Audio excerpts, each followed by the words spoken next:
They ain't coming close to me. Flows on atomic, I'm starting fires through poetry. The heart's out, staying loyal, no falling out. And if you step into the court, be ready, we ballin' out, yeah. I just gotta go hard. Go hard, go hard, go hard.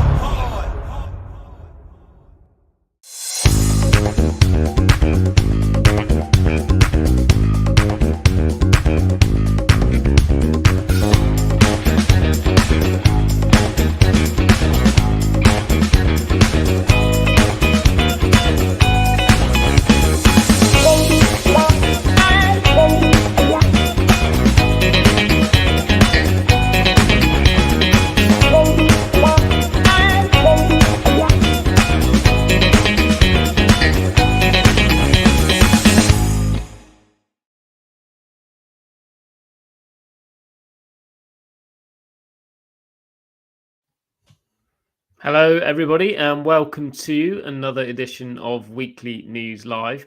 I'm delighted to say that Nico has conquered his illness from last week and is fit again to join me this week. So, Nico, how are you doing? And great to have you with us again. Yeah, first of all, thank you for having me. And yeah, of course I recovered. And once again, shout out to each and everybody of you sending me DMs. I must have sounded horrible last week, but shout out once again to my man Akinoson, who's just sent me a very, very nice message, like stating, okay, even champs need to rest, but you're still a champ even if you're ill. So once again, shout out to him. It was a lovely message. Yeah, well, you know, we've got a caring community here on Weekly News, Nico, and they did a good job of looking after you by the sounds of it. So fresh out of G2E this week, obviously lots to discuss from the massive conference that's been happening in Las Vegas, and we'll get into that. A few bits of housekeeping first. I'd love to say a big thank you to our sponsors this week, Playson and YOLO Group. And also, just a note to everybody to say, please do keep talking to us on the chat. We're actually streaming live on YouTube this week after a few technical difficulties on LinkedIn recently. So, yeah, get yourselves logged in, keep the comments coming, and let us know how the experience is today. Our producer, Elizabeth, is working hard in the background, keeping things ticking along nicely. But before we jump into our main topics, let's begin with 10 and 5.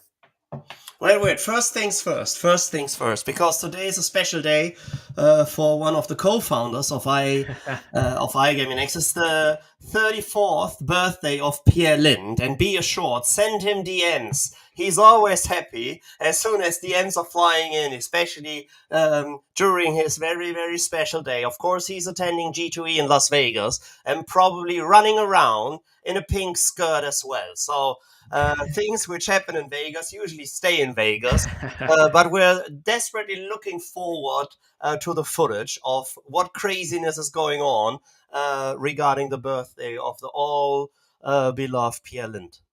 Yeah, well done for bringing that up, Nico. Pierre would have killed me if I'd forgotten to mention it. And I think, yeah, they had a bit of a joint closing party and Pierre birthday party in Las Vegas last night. So I'm sure there's a few sore heads around this morning. There certainly were on our work teams chat from what I saw. Nico, take it away with this week's 10 and 5. Yeah, so starting with AJA, which is an US-based trading,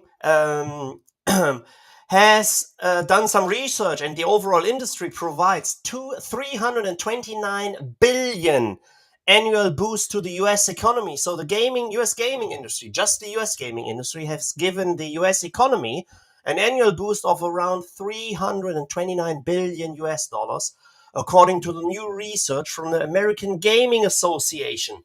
This is calculated from the direct impact from casino and gaming operators, plus the impact of their supply chain, plus consumer spending and gaming revenues. Or in numbers, the industry provides 1.8 million jobs across the country, whether that is in the frontline casino jobs or in commercial and corporate office jobs. And the total wages and salaries contribution of the industry eclipse 104 billion US annually. So once again, Germany's illegal gambling problem. So last week there was a there was an exhibition called the Behördenspiegels Bundeskonferenz zum Glücksspielwesen was last week, and based on so there are rumors flying around. There's also a quoted study which has neither been named nor linked, and it states a channelization rate of 50% in Germany. Or to quote Wes Himes, representing the Betting and Gaming Council, the best antidote to the illegal market is a competitive, regulated market. So fingers crossed this will work out in Germany at one point. So the Nigerian national regulator clarifies the Lagos state situation. And I've been falling for this one last week as well, as the National Lottery Regulatory Commission has contradicted a warning about illegal operators issued by the Lagos State Lotteries and Gaming Authority. There's a little bit of mixed up. So the rivalry between Nigeria's National Regulatory Commission, NLRC, and the Lagos State Lotteries and Gaming Authority, LSLGA, in the country's capital continues to cause confusion for the regulated gambling sector. Last week I stated that in Nigeria, the regulatory board banned and closed down a lot of websites. It seems out this is just based on the Lagos State Lottery, or the LGA last week published a list of 43 operators. It says were taking bets illegally, and this week the NLRC, so the Nigerian Lotto Commission, has responded to clarify that 21 of these operators have federal gambling licenses, which are valid across the entire country and just not valid in the state of Lagos. So Brazil's sports betting bill gains momentum with a new rapporteur. As we all know, the bill 3627/23 has been previously approved by the Chamber of Deputies plenary, with a total of 49 amendments made within the Senate Sports Commission. The bill is now in the process of being reviewed by both the Economic Affairs Committee and CESP, with a specified time frame of 45 days. And the new rapporteur is Senator Angelo Coronel, who will for sure vote in the overall go of this bill. So Tabcorp reports a 6% revenue decline due to softer macro environment. So just following the example of Entain, they gave out a warning about the soft trading conditions, revenue about to fall, and its division is just 3 months into the financial year. And we already see a fall of 10.3% on the share price. So Gauselmann makes a first move on US territory as they strike a deal in Vegas during G2E. So Merkur has entered into a strategic agreement with Gaming Arts as part of a wider plan to expand into the North American market. And based on a quote official statement, we are excited about the immense potential that this cooperation with Gaming Arts brings to Merkur in our efforts to expand into North America, which is quoted by the Gauselmann board member of Jürgen Stümeyer. Then another record numbers from New York, as sports betting revenue reaches record high with the start of the NFL season. So in September, New York's mobile sports betting revenue reached an all-time high of 165.6 million, with a total handle hitting a 6-month peak of 1.76 billion US. We might see a comeback in California as tribes are seeking to reignite sports betting debate in 2024. It's now initiated by a smaller tribe, and even tribal representatives at the Global Gaming Expo G2E in Las Vegas on Monday expressed interest in seeing the language from Parla, which is the representative of one of these smaller tribes, but they are skeptical it would garner broader tribal support. So still keep the fingers crossed for gaming in California becoming reality. And then MGM Cybertech could potentially be the costliest in ransomware history, according to threat analysts and the official numbers. MGM officially recognized the cyber attack, revealing that it anticipated a cash flow loss of 100 million resulting from the incident itself. So we will see further information flying in. And last but not least, as already mentioned last year, the NCAA launched an e-learning module on sports wagering and problem gambling. So the National Collegiate Athletic Association, short NCAA, has launched its first sports wagering e-learning module. And according to the NCAA president, Charlie Baker, as he said, one of the first things I did when I took over as NCAA president was gather as much information as possible about sports betting on college campuses. And this educational resource is directly informed by that data. So fingers crossed, even sportsmen from the NCAA will be educated on the problem gaming and possible pitfalls which might come along with gambling as well. Yep, fantastic roundup, Nico. Thank you very much for that. Some interesting headlines in there, and in particular the Nigerian regulator story.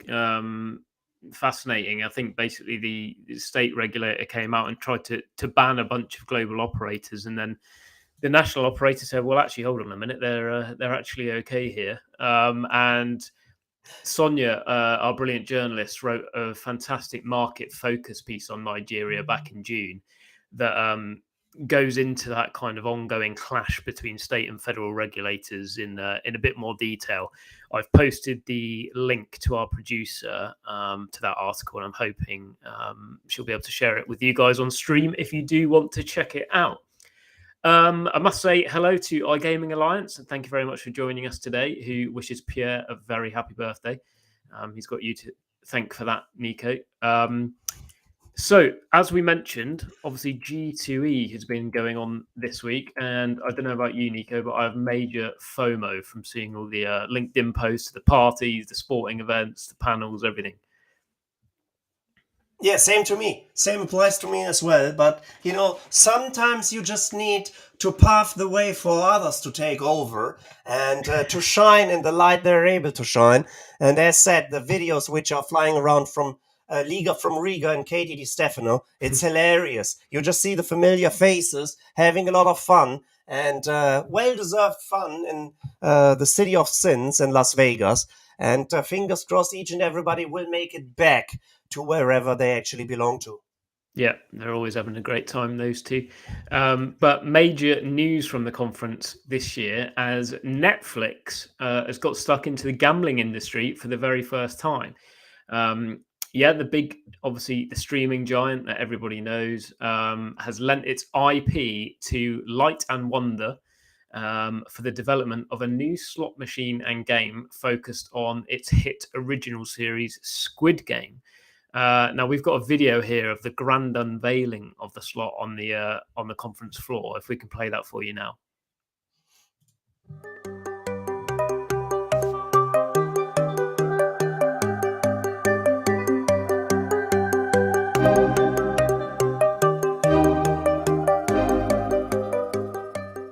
You die, the more you win in Light and Wonder's Squid Game. In this show, the front man is the leader and the overseer of Squid Game.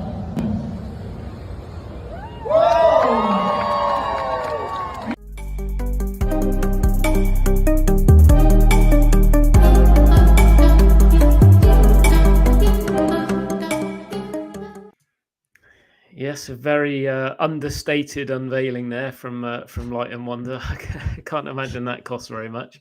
But that was world-renowned DJ Steve Aoki you saw there, Nico, taking his hood off. So they've obviously got him in for the launch party. But the first question I have for you is quite an obvious one. Have you seen Squid Game? Yes, of course I've seen it. Yeah. Fun to Because watch. I ignored it, because it was one of those things that was just too popular, and I tried to be all hipster about it and basically didn't watch it. But Did you enjoy it? What was your review of the show? So first of all, it was kind of interesting as it didn't caught my attention with the first episode, but after the first episode, I was kind of hooked. And getting back to why you literally ditched that show, aren't you as a Brit just not allowed to read and watch and listen to each and everything Meghan Markle and Harry actually spread the news, so you can watch Squid Game? It's not forbidden in the UK. I know. Oh, trust me, all my friends watched it. I think that's what stopped me. That's all I heard about for about 2 months. But that's probably because, as Light and Wonder points out in its press release, it's the most popular series ever from Netflix. So quite a deal for them to pull off, getting the streaming provider to partner up with them, obviously on this launch. But no, my time has been spent watching the reboot of Takeshi's Castle on Amazon. I don't know if you've seen that. I'm led to believe that's quite a similar concept, only with a little less death and destruction by the sounds of it. Yeah, and less prize pool as well. So Takeshi's Castle, you don't get like the money which is on the line, and there's only one winner in Squid Games. So one survivor, Okay. one winner. This doesn't happen in Takeshi's Castle. So, but it was quite interesting that they onboarded actually Steve Aoki. During the Eyes, there was once at the Novomatic booth, they released DJ Hardwell, which is a famous Dutch music producer and DJ. They released a slot machine based on his music tunes, etc. And it's quite interesting that these famous musicians actually get their hold on iGaming or gambling as well. And I'm pretty sure they are getting well paid. Oh yeah, for sure. I remember it's not just musicians. I remember Tyson Fury at ICE one year as well when SB Tech did their huge unveiling with a similar screen as big as the one that Light and Wonder had there. Yeah. But no, this is a massive deal, and the exciting thing is it could potentially see Netflix opening up more of its IP for use in the gambling industry. Original shows include Stranger Things, Bridgerton, and Vikings Valhalla, which I can definitely see that being made into a slot game. The amount of kind of Viking themed games there are already. Yeah, there might be an issue with Stranger Things, I suppose, as they're all young kids, aren't they? And that, but yeah, will be interesting to see how this develops. But this slot, Nico, this Squid Game slot is no ordinary slot because the game will be hosted using Light and Wonder's new Horizon Jumbo cabinet, right? Which is a 75-inch screen, as we saw there in the video, 600,000 micro LED pixels, and a 27-inch touchscreen. And just in case anybody gets bored or thinks they need to get up and go and find another game, there's even a mobile phone charger attached inside it to keep customers right where they are. Are you keen to have a go on it, Nico? Sorry? Are you keen to have a go on this slot?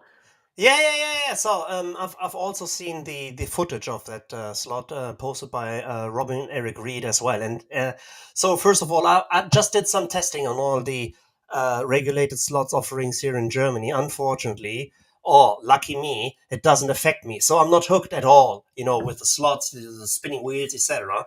But I must say that the Squid Game slot, it just looks pretty promising and catchy. So I'm pretty sure it just opens up new customer bases for sure. As said, as I was hooked. But we were just seeing, as you already pointed out.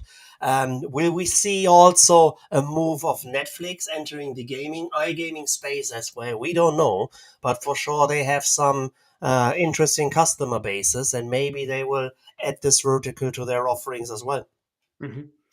And for those who, like Nico, do want to have a go on the Squid Game slot, it's expected to hit casino floors in 2024. So potentially by the time that next year's G2E rolls around, it will be on the gaming floors of the big Las Vegas casinos.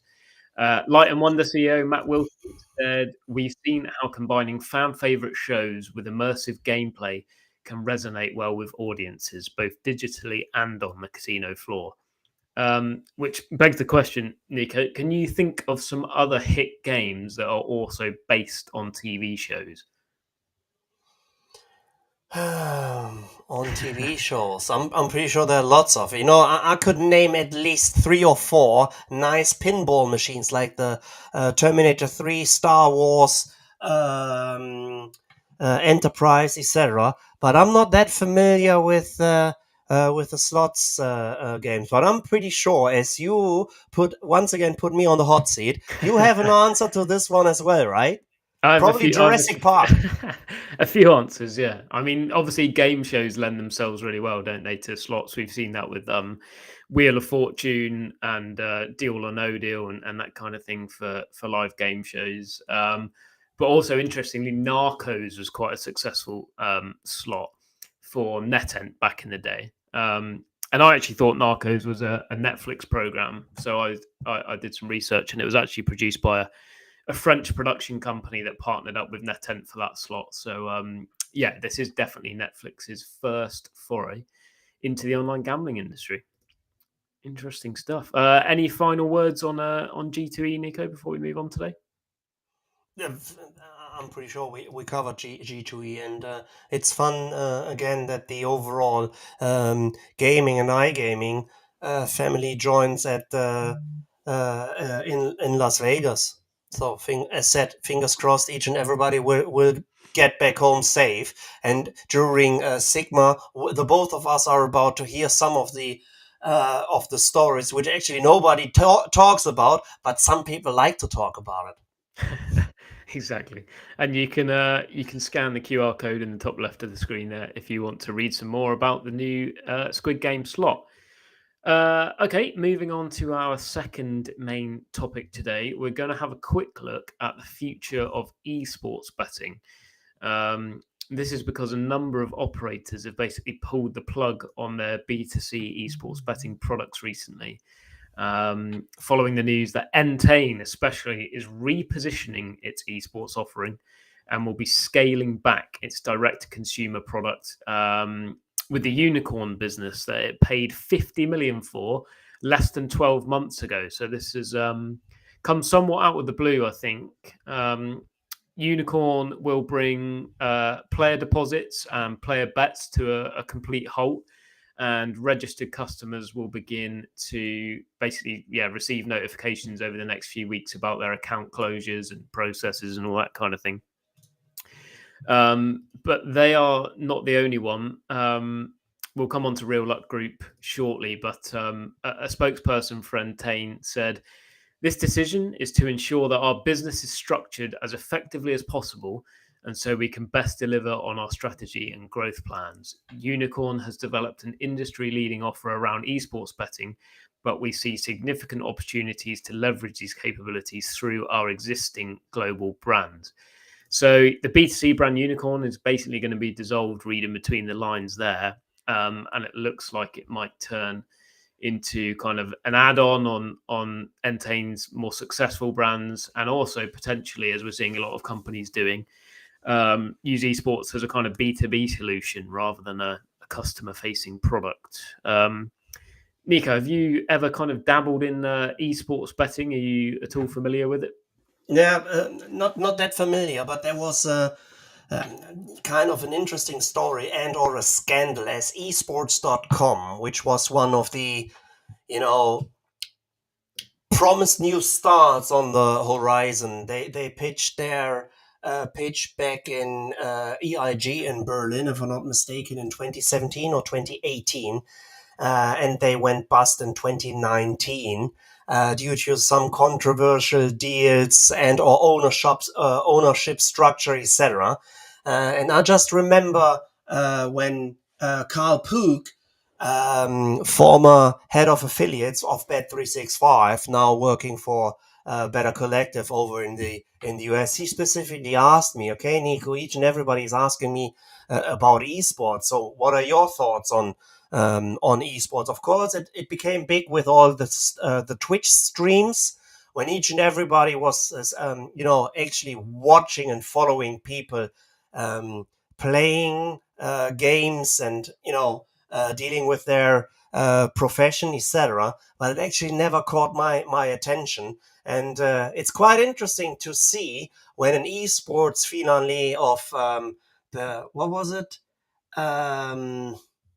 I don't know the name of the game, when they were hosting this one game and the final in the Waldstadion in Frankfurt, and actually 65, 70,000 people were just in the arena watching a couple of groups actually playing this game. And as said, it never caught my attention. Mhm. Yeah, I think that was League of Legends, was it? That you're talking about, and that's the interesting point I think here, Nico, is that esports itself is obviously hugely popular. Competitive esports, competitive video gaming, like you say, they're selling out 70,000 seater stadiums. But when it comes to actually betting on the athletes and these events, it's never quite taken off. Whether that's to do with demographics or yeah, I don't know, product limitations or rights issues, as have been mentioned before, remains to be seen. But it looks as though some companies have decided that enough is enough, and that they'd rather concentrate on more profitable verticals in the short term, at least. And Cody Luongo, who writes the excellent Sharper newsletter, he said Unicorn's undoing was equally as puzzling as it was sudden. So we tried to get Cody on as a special guest today, but he couldn't make it. But he basically pointed out to me via email that this week is the two biggest esports events of the calendar. The one you just mentioned, Nico, League of Legends World Championship, and also the Dota 2's the International. And he says in his newsletter, these tournaments are effectively like the Super Bowl of esports, and basically the annual betting activity is pretty much driven by performance on these two tournaments. And he says, for Entain to kind of cut the cord right before these two events is a bit of a head scratcher, and would be like a kind of US sportsbook basically turning the lights off before the start of the new NFL season. So yeah, what do you make of that? Unusual timing for sure. Yeah, so if you need to shut down things just before these two big tournaments, yeah, I'm pretty sure there was something else going on behind closed curtains. And as already pointed out by Robert Lenzo, for once again, shout out to him and looking forward to meet and greet him next week in Berlin. He just pointed out that esports.com was another Uwe Leenhoff venture, which was an ICO scam essentially. So it just sounds sometimes like all the crypto things, the crypto companies which suddenly shine like a star, and out of a sudden they just collapse. And I'm pretty sure it's pretty much the same with the thing you just mentioned, with these two Super Bowls already lined up in a short period of time, and the company actually Unicorn not just making it until these two Super Bowls actually take place. Yeah, good point. And I think you're right in that esports has unfortunately kind of been dragged through the mud by a few companies that thought they could use it as kind of a compelling investment case, if you like, the exciting new thing that you should be putting all your money into, without ever really delivering on that. And that's kind of been bad for its reputation over the years. Exactly. But I think Entain as well, strategically, it was interesting. They made this deal, I remember, to kind of, branch into, like, become a more diversified company, basically, and explore, like, media and NFTs at the time when they were a thing. And there was a very interesting piece I was reading in City AM this week by Mark Kleiman, who's the excellent Sky News journalist, who was saying that actually questions might have to now be asked of Yetta's leadership as Entain CEO, because the share price obviously has dropped a lot significantly, and they're not even reporting growth anymore, as we saw with that Q3 trading warning. And the piece talks about how much Entain was worth at the time MGM came in with that offer for the whole business. which was obviously rejected by the company and shareholders, we should say. But since then, the stock has kind of fallen significantly. So yeah, they'll be looking to get that back on track and maybe kind of directing resources away from the Unicorn Esports operation is a way of doing that. Yeah, but I wouldn't doubt the leadership of her. Other recent acquisitions include Supersport from Croatia and the Polish sportsbook operator STS Holdings. So, of course, not each and every acquisition works. And the one picture we used to show when Evolution just acquired another company, and there was this one meme where you could just see doors being slammed with the Evolution kind of we're tearing apart the acquisitions we did, but I'm pretty sure Entain is on a good path to just diversify their overall portfolio. Obviously, it didn't work out for Unicorn, and unfortunately, it did not yet work out for any esports and esports only betting company. I know that Pinnacle is doing quite well on the esports end, but they are the only sports betting operator, which launch or successfully launch and successfully operate esports within their sports betting offerings as well. I don't have any other numbers running through my mind that there's any other big player in the esports scene which actually operates sports betting and getting the numbers right way. Yeah, I think even for Pinnacle though, it's primarily a kind of B2B solution than it is a B2C betting product. I think Rivalry probably have made the biggest success of this. They're generating revenues from esports, but in recent months we've seen them kind of focus a bit more on casino with these kind of retro style proprietary games, which again perhaps demonstrates that esports isn't enough by itself. But yeah, very interesting stuff. And this theme was again sort of thrown into the headlines this week after an incredibly difficult time for Real Luck Group, which is another esports betting operator, and their brand is called Luckbox, as you might know. So Luckbox has also been forced to close B2C operations. The website is closed after Real Luck Group failed to secure investment for the business. What's interesting is that basically this Luckbox B2C arm provided all of the group's revenue to date. So the decision to kind of close it down resulted in the stock falling by more than 50%. And I think we have a graph for you in the background, hopefully to show kind of what a disastrous announcement that was for the company, which is listed on the secondary market in Toronto, I believe. Yeah, but this all happened because basically Real Luck Group had kind of expected to attract investment into the business after signing a letter of intent over a potential acquisition back in September. But the company eventually decided that that acquisition kind of was unviable and wasn't in the best interest of shareholders.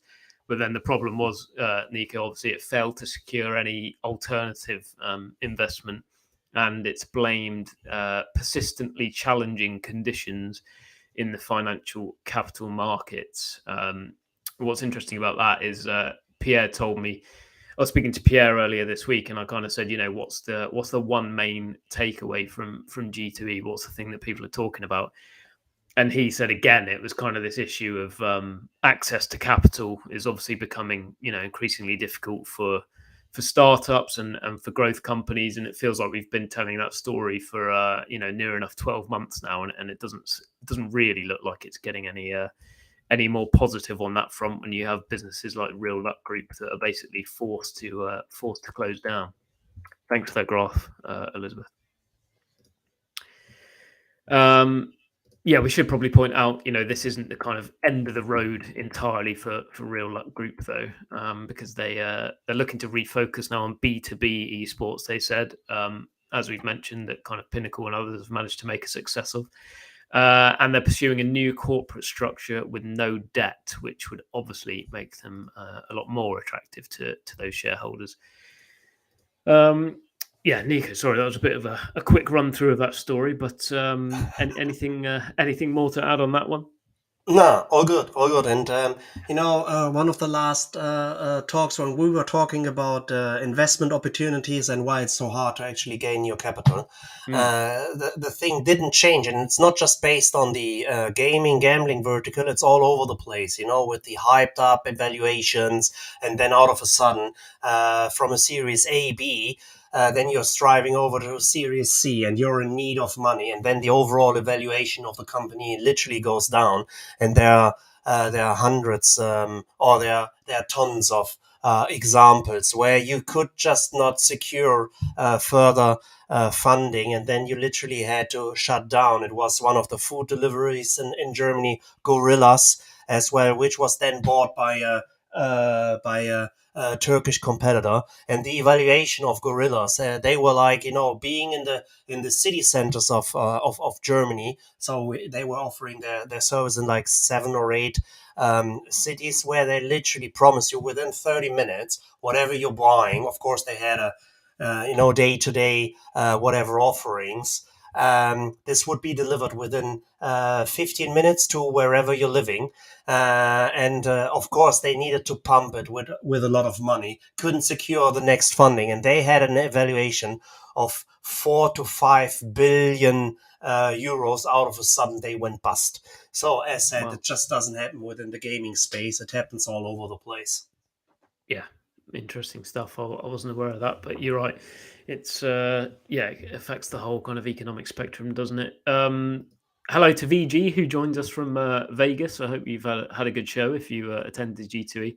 But that brings an end to our topics this week. So you and Robert are on conference duty next week, are you, Nico? Yes, it's the gaming in Germany, and I'm thrilled to, first of all, see a lot of the German-facing operators and the German-facing family of the iGaming space and the gaming space. It will be held in Berlin once again. Shout out to Willem van Noord, who invited me as a guest to this conference. And as said, it will be fun to see. And there will be a speech by one of the co-CEOs of the German Gambling Authority. And I'm just thrilled to how that man, Mr. Schwanke or Benke, will just answer some question as soon as it comes to channelization and how they actually calculate the channelization. And maybe, just maybe, during that time we already know about the almost and very famous quoted study with a 50% channelization rate. And I'm pretty sure this kind of channelization rate is for sure not in the favor of the regulators. And last week we just spoke about the channelization rate in the Netherlands, ran by my uncle René Janssen and the Kansspelautoriteit.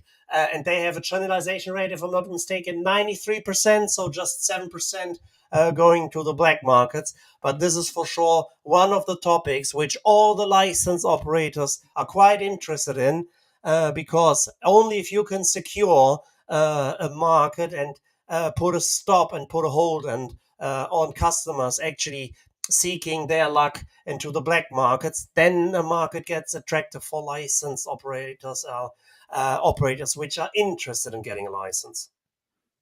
Yeah, for sure. And well, I mean, have an excellent time, first of all, but take a little disguise with you as well and put your reporter's hat on and feedback any stories to us that you hear rumours about at the conference. Robert, you have a great time too, and thanks for joining us in the comments today. Same goes for everybody. Lars, our Gaming Alliance, we appreciate your company. A big thank you also to Place and YOLO Group for sponsoring, and a big thanks from me and from Nico for joining us. Thanks a lot. Bye-bye. Thank you. Bye-bye.